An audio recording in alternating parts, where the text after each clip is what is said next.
अब देखिए किसानों के मुद्दे पर भी जमीर साहब जब निर्मला जी से सवाल पूछा गया तो उन्होंने उसे पूरा एक्सप्लेन करते हुए बताया, कहा कि देखिए ये एक पूरे सर्कल के तहत किसानों की आय को दुगना करने का लक्ष्य कैसे रखा गया है।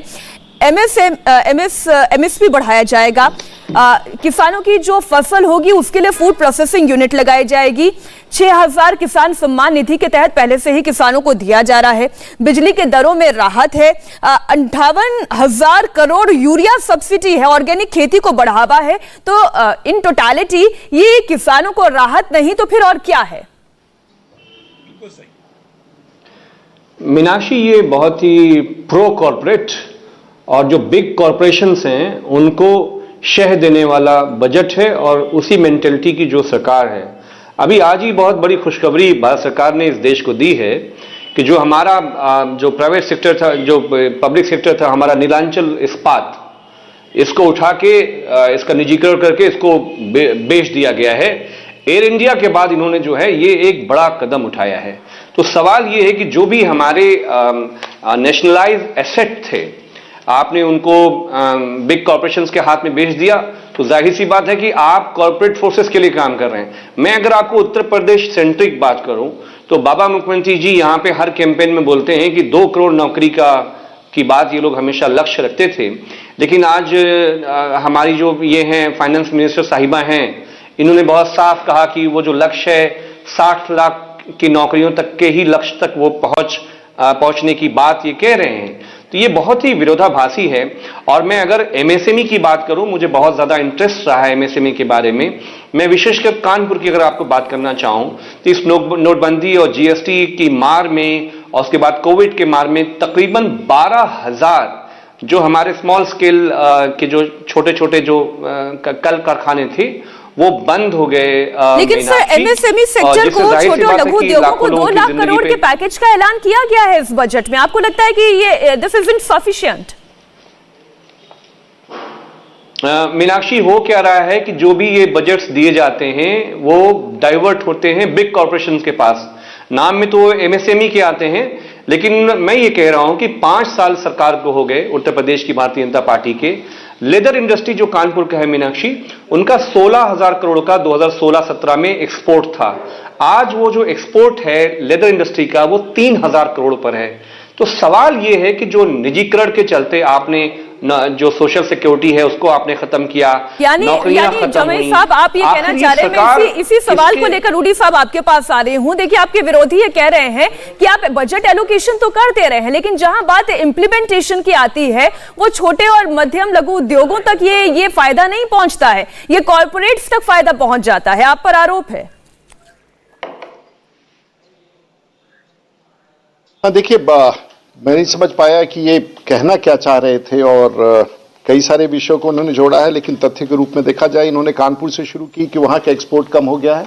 शायद इनको अंदाजा नहीं कि पूरे दुनिया भर के एक्सपोर्ट किस प्रकार से श्रिंक किया है और कंज्यूमर गुड्स में भी किस प्रकार की गिरावट आई है। इन्होंने उत्तर प्रदेश के राजनीति का जिक्र किया और उसके बाद वहां से देश की सरकार की तरफ चले आए, लेकिन शायद ये बात नहीं महसूस कर पा रहे हैं कि ये सरकार ने इस बार का बजट, सबसे बड़ी बात है कि देश में राजनीति में हम लोग सब राजनीति करते हैं। कोई चुनाव होता है तो चुनाव के पहले उन राज्यों को हम लक्ष्य बनाते हैं और वहां से उसके बाद अपना बजट पेश करते हैं, चाहे वो छोटा चुनाव हो या बड़ा चुनाव हो, और चाहे वो किसी स्थान पर टूरिज्म के प्रमोशन के लिए रोपवे देना हो या फिर किसानों के खाते में 1,63 लाख किसानों के खाते में 250 करोड़ रुपया उनके खाते में पहुंचाना हो, चाहे ऑर्गेनिक फार्मिंग के लिए 5 किलोमीटर तक गंडक और गंगा के दियारा क्षेत्र में उसमें ऑर्गेनिक फार्मिंग करना हो या रिवर लिंकिंग का हो। इसमें पता नहीं कॉर्पोरेट कहां से चला आता है, क्योंकि इन लोगों ने कुछ टेम्पलेट बना लिया है कि कन्वर्सेशन कुछ करना हो तो देश के नीतियों के खिलाफ कुछ टेम्पलेट्स हैं। तो एक बार आप कह दो कि भाई बेरोजगारी है देश में, दूसरी तरफ कह दो आपकी कॉर्पोरेट्स है, लेकिन ये और तीसरी तरफ कह दो कि डिसइन्वेस्टमेंट। क्या पुराने सरकारों ने डिसइन्वेस्टमेंट नहीं किया और ये नीतिगत फैसला उनकी सरकार में नहीं हुआ है? और क्या वो प्रत्येक महीना में 2,000 करोड़ रुपया देश का राजस्व का घाटा होता था और एयर इंडिया को बेचने का काम सही नहीं ठहराया गया? तो विषय सिर्फ इमोटिव विषय ला करके ये प्रमाणित करना, मैं समझता हूं कि अगर बजट पर कुछ बोले, अगर रोड इंफ्रास्ट्रक्चर में 1,55,000 करोड़ का इन्वेस्टमेंट और रोड में नेशनल हाईवेज को 25,000 करोड़ का इन्वेस्टमेंट और कॉरिडोर्स के निर्माण के बारे में, और उसके बाद लॉजिस्टिक्स पार्क के निर्माण के बारे में, इंफ्रास्ट्रक्चर के बारे में, रेलवेज के बारे में बात किया जाए, स्कूली बच्चों की शिक्षा के बारे में बात किया जाए, जहां स्कूली बच्चों को जो 600 दिन जो उनका शिक्षा का लॉस हुआ था क्लास 1 से क्लास 12 तक, उनके लिए 12 चैनलों से 200 चैनलों से दूरदर्शन के माध्यम से कोर्स कंटेंट दिया जाए। आखिर देश के पैमाने बहुत होते हैं और उस पैमाने में जैसा कि ऑर्गेनिक बजट जो था उसमें लगभग इस बार 50,000 करोड़ का सब्सिडी दिया गया। तो इस प्रकार से कई सारी योजनाएं कि सबसे बड़ा है कि ना टैक्स दिया गया एक्स्ट्रा, ना उसमें कोई ऐसा अपव्यय के लिए कोई ऐसी प्रावधान की गई। देश की सरकार ने बड़े सोच, और ये बड़ा ही प्रैग्मेटिक बजट है, बड़ा ही दूरदर्शिता के साथ बनाया हुआ बजट है।